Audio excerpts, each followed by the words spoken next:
రెండు వాహనాలు ఒక్కొక్కటి 1897 రూపాయలకు రైట్ అమ్మారు అంటే సెల్లింగ్ ప్రైస్ ఈ సేమ్. ఈ క్వశ్చన్ ఏ టైప్ సార్?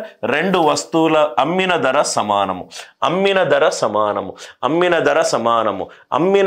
సమానము చెయ్యాలి. క్వశ్చన్లో ఏముంది? లాభ శాతం ఎంత ఉంది? 42.84%. ప్రాఫిట్ పర్సంటేజ్ ఎంత? 42.84. ఇటువంటి క్వశ్చన్స్లో మనకు శాతాలు ఇంటూ భిన్నాలుగా మార్చేది ఎంత ఫాస్ట్గా తెలిస్తే అంత ఫాస్ట్గా ఆన్సర్ వస్తుంది.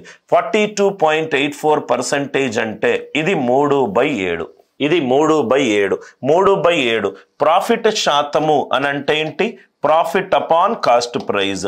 హారంలో ఉన్న వాల్యూ ఎప్పుడూ కూడా కొన్న ధర, లవంలో ఉన్న వాల్యూ ఎప్పుడూ కూడా రైట్ లాభము లేకుంటే నష్టము. అంటే నేను ఒక వస్తువుని 7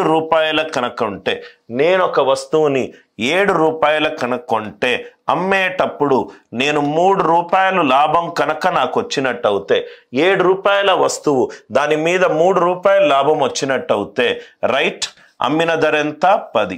ఇది ఎక్కడి నుంచి వచ్చింది? ఈ 42.84% నుంచి వచ్చింది. 42.84% అంటే 3/7. నేను ఒక వస్తువుని 7 రూపాయలకు కొన్నాను, అమ్మేటప్పుడు 3 రూపాయల లాభం వచ్చింది కాబట్టి అమ్మిన ధర ఎంత? 10. దాని తర్వాత another at a loss of 6.25%.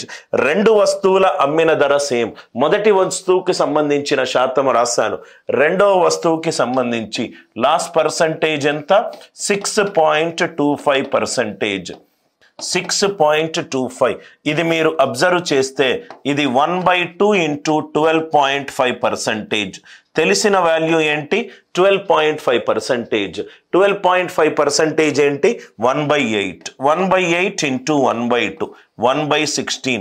So ఈ శాతాలను భిన్నాలుగా డైరెక్ట్గా ఎంత ఫాస్ట్గా మీరు రాస్తే అంత ఫాస్ట్గా మీకు ఆన్సర్ వస్తుంది.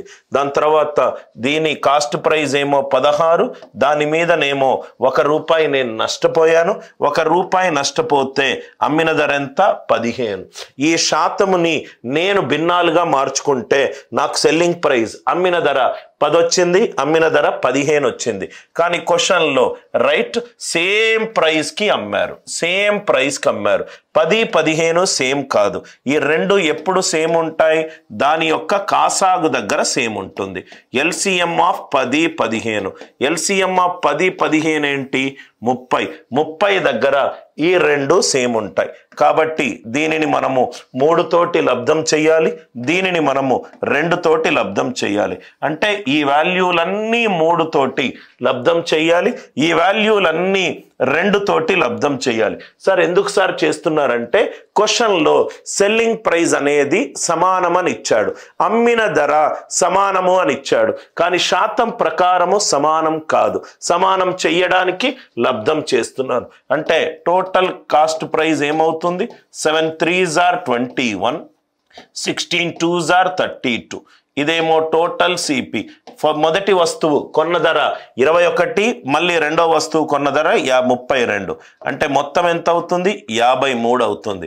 టోటల్ అమ్మిన ధర ఎంత అవుతుంది చూడండి సార్. 3 10ల 35, 15 2ల 30, 30 + 30 60. అంటే 53 కాస్త 60 అయింది. 53 కాస్త 60 అయింది. నాకు ఎంత వచ్చింది వాల్యూ? 7/53. 7/53. ఇక్కడ మీరు చూడండి సార్, ఇక్కడ కొన్ని కాన్సెప్ట్స్ మీకు కొంచెము తెలిస్తే చాలా ఈజీగా మీరు చేయగలుగుతారు. ఇక్కడ చూడండి రైట్ 7/53. సపోజ్గా దీన్ని నేను అప్రాక్సిమేట్ 7/50 చేసుకున్నాను అనుకోండి. 7/50 ఇంటూ 100%. ఇదేమైంది? 14% అయింది. 53 బదులు 50 కనుకుంటే నాకు ఎంత వచ్చింది ఆన్సర్? 14 వచ్చింది. శాతం రైట్. మనకు హారం వాల్యూ పెరిగింది. హారం వాల్యూ పెరిగితే ఏమవుతుంది? ఇక్కడ చూడండి సార్, 1/2 50%. హారం వాల్యూ పెంచుతున్నాను, 2 బదులు 3 తీస్తున్నాను, 33.33.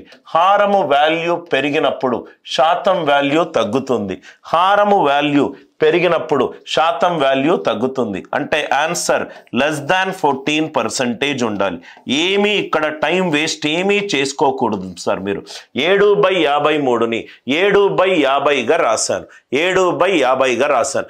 7/50కి రాయడం వల్ల 52s are 100 అయిపోయింది. ఇది 14 వచ్చింది.